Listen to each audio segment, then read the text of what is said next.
AI is now no longer something you could depend on as a utility. If your electricity, anytime that the utility company says, "Oh, today, Jens, you will not have electricity," No. you will be very unhappy, Yeah. right? You will probably switch to a different company. Welcome to Big Bang Tech Report. I'm Jens de Buhr. With me, co-host Alvin Graylin. Hey, Jens, good to see you. Good to see you. AI is accelerating again. Today's question is very simple. Who controls the next wave? 3 themes. AI becomes the operating system. AI access becomes geopolitical power. And last one, sovereignty needs scale. Alvin, let's get into it. Are you ready? Lots to talk about. Yeah, okay. Let's do it. So I love the brand. I love Apple, and Apple was called late to AI. Maybe that missed the point. Apple plays the distribution game, and AI moves onto the device, into Siri, and into everyday's life. So what do you think? Is my main question, is Apple really late, or are we underestimating Apple's ecosystem? Yeah, actually, it's an excellent question, and I think a lot of people gets this wrong. You see a lot of people saying, "Hey, look, Apple hasn't built their own AI. Siri's been really crappy. They're so behind."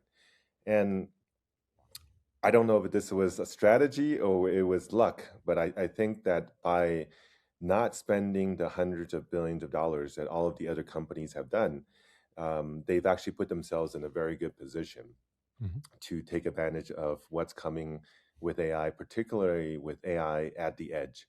And I think the edge-based AI where it's running on your laptop, on your phone, on your glasses, I think that's where the majority of the future of AI will reside for the consumer base. Given that the last 10 years, Apple has done an amazing job on one very important thing, which is Apple Silicon. They've built their own phone chips, they built their own laptop chips. And by doing so, they've optimized it for AI. So even though they didn't create the models, now all the models are actually now running on these devices and can be made smaller and smaller and be more capable. And it does one very important thing that the other AI models online doesn't do, is that it actually allows you to protect your privacy. It allows you to be secure in knowing that I'm going to give all my information to this AI, but it doesn't mean that I'm giving up my privacy. And I think that's going to be very, very important for every consumer out there. So I don't think they are late. In fact, I think that now they have an extra few $100 billion of cash that they can use later to buy up all of those AI companies that go bankrupt because they overspent. That's your bet, more or less, huh? Yes, well, it's not my bet, but I think it is something that that they either lucked into or maybe they strategize. I don't think it was a deliberate strategy. So that's more or less the Apple moment. You see the Apple moment. When will it be? I think as we talked about at our last session, I think within the next 6 to 12 months, there's going to be a major correction in the AI valuations. And the models are getting already very good. I think they're already more than enough for most consumer usage most of the time. So it's not really about building this super AI that everybody's talking about. Maybe for some businesses or some governments, they still need higher performance. But if you want to have a super assistant that helps you become more efficient during the day, that helps you understand materials, that teaches you, that makes your calendar, buys your next travel plans. The AI we have today, or the AI we have last 6 months ago, was already good enough to do all of that. A few hours ago, I was on an event, and a lot of people were asking me, "Oh, Jens, what's going on with Anthropic? They shocked Europe." And what do you think? They were restricted politically and not for technical reasons. And what's going on there? Is it the first time that we see that the government is using it as a weapon? Um, well, I First, maybe think you can it's not explain about what's going on for yeah. all the people who hasn't realized what has happened in the last during the last days. Yeah. So about 2 weeks ago, Yeah.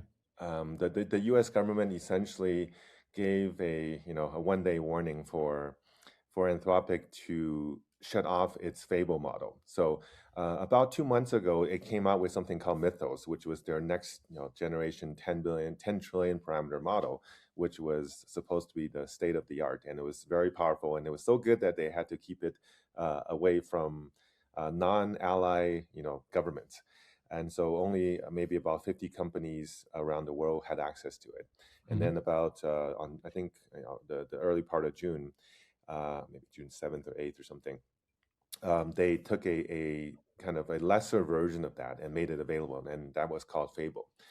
3 days after that, the government said you need to shut it down for everyone because there were some tests that came out that showed that this new model, even though it was a reduced function model and had a lot of safeguards, it was still able to be jailbroken. And jailbroken means that somebody can essentially uh, get past some of these safeguards by using various techniques.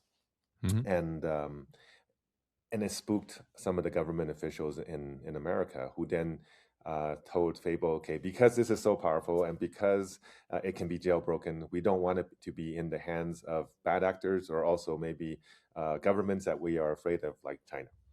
Um, and so they essentially made them shut it down. And when they shut it down, they didn't give any warning to their customers. So a lot of people were very annoyed and some angered by it because they might have been in the middle of a job and then it just stopped. And the thing is less about this specific case. It's really more about what that signals. Is that it signals that AI is now no longer something you could depend on as a utility. If your electricity, anytime that the utility company says, "Oh, today, Jens, you will not have electricity," No, no, you yeah, will be very unhappy, yeah. right? You will probably switch to a different company. And this is essentially what the message was with that type of inaction, is that it told the entire world that American leading edge AI is undependable. You need to find an alternative source. And it very quickly made open source AI much more amendable to everyone. In fact, 1 day later, um, the Chinese AI lab Zipu or Z.AI, they released their GLM 5.2, which tested very similar to Fable capabilities, but it was completely open source, open weights, and Mm. open license. And so when that happened, and their message when they released it was to say, here is a model that you don't have to be worried about being turned off. You can be sovereign. And a lot of people liked it, and a lot of people started testing it, and they start to realize, hey, open source is actually good enough. In fact, in some cases, in certain areas, it may actually have tested better than Fable and Opus. And that if you look over the last 2 months or so, the open source portion of the open router traffic, a year ago it was probably about 2 or 3%.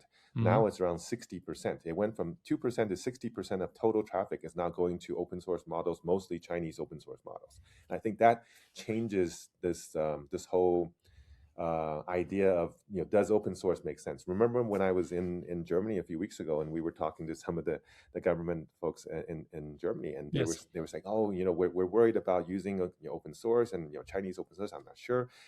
So the funny thing is, I actually got a message from Thomas, who is one of the ministers there afterwards, after this canceling, and he said, "Oh, Alvin, maybe I think you were right." Really? Yeah. He sent you a Yeah. message. Yes. Yeah. Yes, he did. So what does it mean for So the next years if the open system is winning? So, and what does it mean for Europe or for Germany? I actually think it means that now you can have leading, near frontier level AI without spending the hundreds of billions of dollars that the US and China are doing. And I think it is good for the world. It is essentially making AI a public good. It's making AI accessible. So And the AI is one, becoming yeah, a commodity more or less, and everybody is yes, spending. The yes. US and the Chinese people, they are spending a lot of money for it, and then we They're have actually a spending standard. less money. Hmm? They're spending less. Yeah. So just this week, Coinbase, they're one of the big crypto Yeah. companies. They came out with an announcement. They said they've reduced by switching most of their traffic to Chinese open source models. They've been able to cut their costs for inference by 80%. Oh. But they have not changed the performance of anything that they are doing. They've actually maintained the capability, but cut their cost by 80%. Mm. And there's now almost, I think Siemens actually recently announced that now they're not using open source models, and Microsoft announced that they're now going to be hosting DeepSeek. So the idea of open source is now no longer something to be afraid of. It's now something that people are starting to embrace. Okay. So, do you know, Yeah. talking from Germany, do you know Tim Höttges? You have ever heard of him? I have not. No, he's the CEO of Deutsche Telekom, of German Telecom. And Oh, I think in oh, the okay. US, you know him from T-Mobile, which is one of the So biggest. my daughter works for T-Mobile, Oh actually. yeah, so he's more or less the boss of your daughter, and Yes. recently, yeah, it's true. And recently, he told us, scale eats sovereignty for breakfast. Customers do not buy ideals, and they buy performance, availability, and the price. And procurement Yes. checks cost first. So without competitive prices, sovereignty losses. That is why scale matters. Do you agree with Mhm. that? That Yeah, I think he's absolutely right, and it's actually even getting worse now for American AI because last week when OpenAI came out with their 5.6 model, yeah, the government said this model also is too powerful. It can only be authorized to companies that we authorize. So they have to give a list to the government to say who can see this, who can use this model. And when you start having this lack of control and sovereignty, and it costs 10 times or maybe sometimes 30 times more than the open source models, it really makes what the T-Mobile CEO said makes a lot of sense. It's now you can use as much AI as you want for almost nothing, yeah. and you get full control. Why would you give that up? No, because he's telling us this because we are building up big factories, factories for tokens and all this stuff in Germany, and then we say to our customers, please buy our products, our tokens, because it's made in Germany, and then we are more secure or more, yeah, and Well, I don't. This is where we start in the beginning about Apple. I think more and more of the tokens will be actually on premise, right? So on what? Can you yesterday tell I was again? actually On what? on premise. On Premise. premise means that it will be running on a server in your office Yeah. or in your home.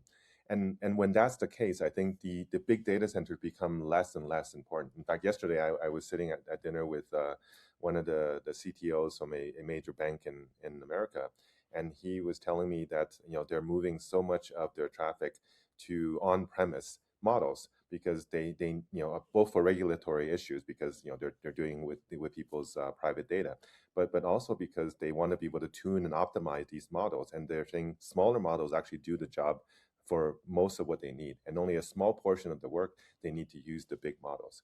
And I think this is also the finding that I had from my Stanford paper back in April as well. And Mhm. it's going to become increasing the proportion that would be reliant on proprietary models will become smaller and smaller. Mhm. So let's switch. Let's switch from Europe to China. We have been in America Hmm. with Apple, then we went to Europe, and now we are going to China, like always, more or less. GLM GLM 5.2 is powerful, affordable, open weight, and the strategy is clear that America tightens model accesses, and this is the opposite. China opens models globally. And my main Yeah. question is GLM 5.2 China's next DeepSeek moment? I think for a lot of people, it really is because over the last 2 to 3 weeks since it's been out, essentially everybody's been testing it, and the results are this is not a fake model. This is not something they just maximize the benchmark test. Because for a lot of models, they actually do. They say, what did the test look like? I'll just make the test really look good. The benchmark looks good, but in real world, it doesn't work. And what they've seemed to have done is to create a model that actually works in real world and are able to, in a lot of cases, replace Opus 4.8 or Yeah. 4.7. And that's essentially you're at the most, it's not necessarily as good as Fable or Mythos, but it's definitely as good as Opus, which is the best available to everyone model, right? And because Anthropic kept the highest model away from most people, now essentially you can say the Chinese models are at the state of the art for versus the proprietary models. Yeah. And in fact, here's another thing that's interesting is a few days after the Anthropic ban, Japan, there's a lab there called Sakana.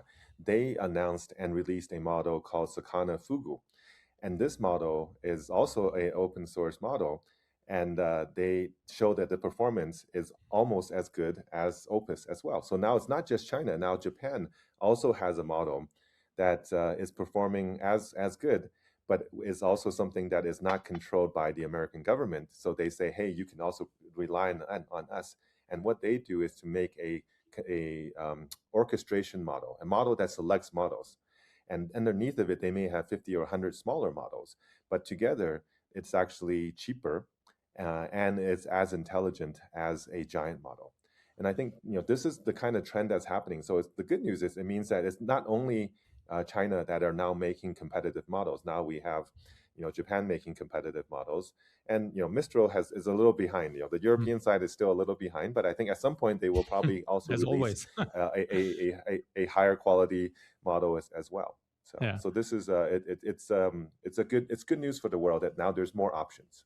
And there is another good, news from the world. This is ByteDance. Is it ByteDance? How do you call it? The company? ByteDance, yeah. ByteDance. Yeah, ByteDance pushes Yeah, C-Dance forward. they're the Yeah. yeah. So And this is ByteDance so. is the company that owns TikTok. So Oh yeah. Okay. This is mother of TikTok. yes. All over the world except America, right? More or less. You're showing TikTok, Yeah. or TikTok is ByteDance? no. TikTok is still No, no, American or in America. no, no. Well, I think TikTok they had to sell the American portion That's to it. That's it. That's to what. Yeah. to the Americans. So it was But a Trump forced them. not for, to sell.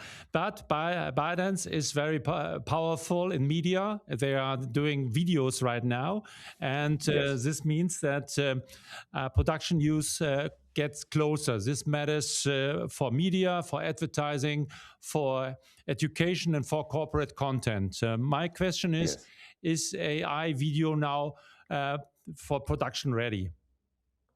Yeah, so I think they went from it used to be 10 or 15-second type clips, and now they're going to 30 seconds. So essentially, you can Yeah. put in a prompt and have a scene of 30 seconds fully described with one prompt Yeah. without any other tools. And for if you look at most advertising, I mean, there are 30 seconds. If you look at most movie Yeah. scenes, they switch angles and cameras quickly. So it's very seldom that you actually even have one scene that is 30 seconds. So I think this tool. C-Dance 2.0 was already the best video generation model in the world. And now I think C-Dance 2.5 takes it to another level. And so, for movie makers, actually, I was just in LA a week and a half ago, and a lot of movie people were there I was talking to, and they're saying all the studios are putting it into their production workflow of using AI-generated videos and AI-generated actors. And enhancing with AI. So it used to be CGI for doing special effects. Now AI is becoming a normal part of the workflow. Yeah. So I think we have discussed this several times, and it's more or less your favorite theme or your favorite work. It's about post labor.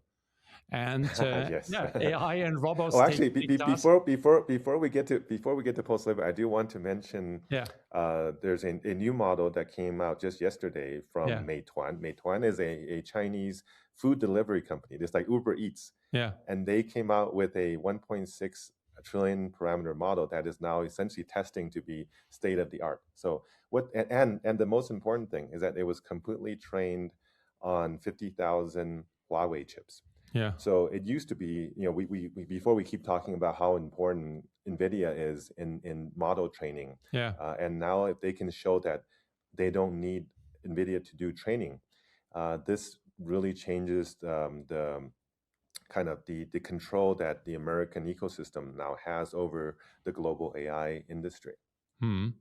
So what does it mean for Nvidia? If the Chinese, is it already more powerful, this chip, or where are they right now? No, I think the Huawei chips are behind. They're Yeah. probably 2 generations behind. But the fact that they didn't need to use the latest NVIDIA chips to training, because training is the most advantageous part of what the NVIDIA ecosystem provides before. Because a lot of inference, you can do inference on TPUs, you can do inference on Cerebras, you can do inference on Huawei chips, but very few people could actually do training before on anything except for NVIDIA. And now that this company has done it, and to do it with a very sizable model, it proves the capability of the Huawei ecosystem. But you see, and we see that everywhere the models are improving. That now we see videos, we see robots, and all the stuff, and people are fearing the situation. And what about their Yes. jobs? What about the labor? And because work gives status, work gives purpose, work gives belonging, and Yes. it's for especially no, not especially for us men, but for everybody or for a lot of people, it's more. Yeah, it's everything. So how do you see it? Do we overtalk job losses or undertalk meaning, dignity, participation? And how do you see that? Yeah, I think this is a very important question, and unfortunately, this is something that there's a lot of essentially denial out there, because it feels good to say, oh, AI will never replace us in these jobs, Oh, because we're just so smart and so creative and so whatever. yeah. And when you do this, it means that we're not doing any preparations for when those type of job loss or displacement comes. And I think, because you use this stuff all the time, and I think the people who use it daily, they understand it, and it's the people who aren't using it, who actually need to be using it, who hide from it because they see in the news, oh, we've always had more jobs, they'll be fine. Um, and I think it's a disservice for the media to be telling everybody that, don't worry, these things are not that good, Mm. because it makes people feel good right now, but it makes them very unprepared for when the problem hits us. And I think it's also very important for the governments to really start seeing this and making the right preparations. So I think you saw, I sent you a paper last week Mm. I released, which specifically talks about this issue, and give some guidance of what we need to be doing about it, and both from the perspective of changing our mindset, that we need to move from essentially just pure analytical cognitive work to more service-based work, because service-based work is something that machines will probably not be able to replace for a very, very long time in Mm. terms of human to human type relationship work. So like elderly care or nursing or teaching, things that you want to have somebody in front of you that gives you that security of knowing you're working with a person, right? And the good news is the pool for this type of service work is actually very high, and so there is enough jobs for people to transition from their current work to this type of work. Whereas people say, oh, there's like new jobs like prompt engineering, Yeah. and the reality is, or data analysts, or data management people. There may be, maybe a few companies will have these for a while, but in time, those will also shrink, right? So really, the sector that we can move people from, we went from essentially farming to manufacturing to office work, and now we need to start thinking, what is the next big labor pool where people can do work, right? We have And we also need, Yeah. yeah, go ahead. No, we have right now a big discussion in Germany. If you, as a journalist, can use AI for writing articles, and if you have to tell everybody this is not my article, this is an article of AI, and so people or journalists have lost their job because they haven't said that it is from AI, and Yeah, so we are right now in this discussion that we say, okay, the top minds of our country, until now, they are top minds and they've written it because they were thinking about it. And now they're using machines. And to be honest, sometimes it's even better with the machine. And Yes. now they said, no, we shouldn't do it anymore. And everybody has to say, if it is from AI, he has to do a waterproof, he has to write first, this is not Hmm. my, these are not my thoughts. This is there are thoughts of AI. How do you look at it on that? I mean, if you're using a tool and saying the complete data, the complete writing is made by AI, then it's not your writing. It's just you got an assignment from your editor and you put in the question and it came up with an article. That's not your writing. Yeah. Then you shouldn't take credit for it. But if you're working in co-creation with AI, then I think it's fine to say, hey, I used AI in this process, but the key ideas and the innovations and insights came from me. I think that's fine. So, but there are some particular, reporting, like if somebody's reporting on an annual report, it really does, you don't need a lot of creativity. You just need to analyze the data. Yeah. And it's fine. You can just do that whole thing, an article on analyzing annual report with using AI. So it's really about the job. But if it's an opinion piece, if it's an op-ed, that probably should be something written by the human, right? Okay. So I think this is more or less is covering the discussion we have right now in Germany. And Alvin, last question, like always, what is on your Hmm. mind and what are your closing remarks? Actually, what's on my mind right now is the kind of the geopolitical tension. I just spent 3 4 days in Montana, where there are a lot of Washington D.C. government people were and think tank people were all together. And when I was there a year ago, I felt like people had hope that, hey, there's more room for cooperation. And this year, it really worried me because the feedback that I heard from these Washington people were saying, look, Europe used to be our allies. Now they hate us. Now China's getting so strong. Now their AI is so good and they're catching up. We need to double down. We need to be, we need to win. And it's making me very, very worried because I feel like everybody there, or not everybody, but a large portion of them was so focused on what do we need to do now to win, and very few people were asking, what can we do now to work together more Mm. so that we can all win together? And given how strong and how powerful America is in both its its economic power and its military power, and it's also its soft power, having the leaders of this country not be thinking cooperatively around the world, it makes me worried. And I think given what we're doing in terms of being in sort of a mini media, and hopefully people who are listening to us have even more reach. I think it's important for us to pass the message of cooperation out to more people, and to also pass some of this out to some of the folks in DC so that they can really understand that the world is not zero sum, and we need to stop thinking about the world as zero sum, whether it's the AI race or it's the auto race or it's the energy race or whatever, manufacturing capacity. All these things, I think there's so much interdependence now in the world that the components are coming from everywhere, the materials are coming Mm. from everywhere, the software is coming from everywhere.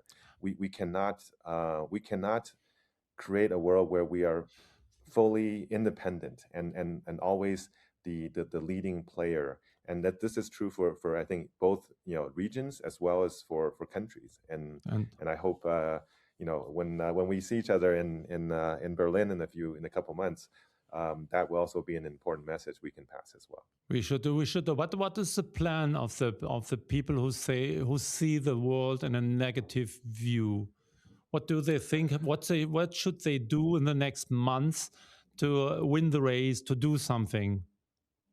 Well, I think their plan is what's happening today is keep the good stuff to ourselves. Only our friends, our partners, our companies can make profits. Use this technology to maintain Well, advantage for this is as long America as first or possible. not? Uh, you know, this is America first. Yes, this is the problem. And Yeah, I think we need to make humanity first, not America first. That yeah. that is that is the issue today. So That's a good headline. humanity first and not America first. And we see it. I know you're not a soccer fan, but everybody said, okay, this is very bad that it is in America, that's in Canada and Mexico, the World Championship. And now we see a big party on screen, on television, and we see people are celebrating. And this is a world party and not a party from only one country. Hmm. Yeah, and sports is actually one thing that connects people, Yeah. right? Because they want to win, but they don't want to. They still are playing by the rules, And they right? have And the there's a same very rules. clear. Yes, there's a clear set of rules, and everybody can play. They send in the same number of players, right? You Yeah. can't have one team with 20 players and No. one team with 10, Yeah. right? So I think, but in economics and in geopolitics, that's not the case, right? The rules are different for different players. The bigger countries can have more players, Okay. and so it's not a fair game. And I think this is why I actually appreciate the sports kind of mentality out there where where we can come together and enjoy something as a planet. And so even though I'm not a big soccer fan, I can totally appreciate all the fans out there and why they root for what they do. So Alvin, this was the Big Bang Tech Report. yes, Yeah. yes, it is. Yeah. So, yeah. Very Yeah. good. Well, yeah, another week, and please like and subscribe to us and pass this on to your friends. Of course, and see you next time. And you see everybody out there, see us at the Big Bang AI Festival in September. We will be both on the stage. We will talk about the Big Bang Tech trends and report. And see you soon. And thank you very much, Alvin. Have fun in Aspen. You're right now in Aspen? Yes, I'm at the Aspen Ideas Festival. It's a yearly gathering, and it's a privilege to be here. A lot of amazing minds. So wonderful. And I will see you soon in Berlin. Okay, bye-bye, Alvin. See you. Bye-bye. Ciao.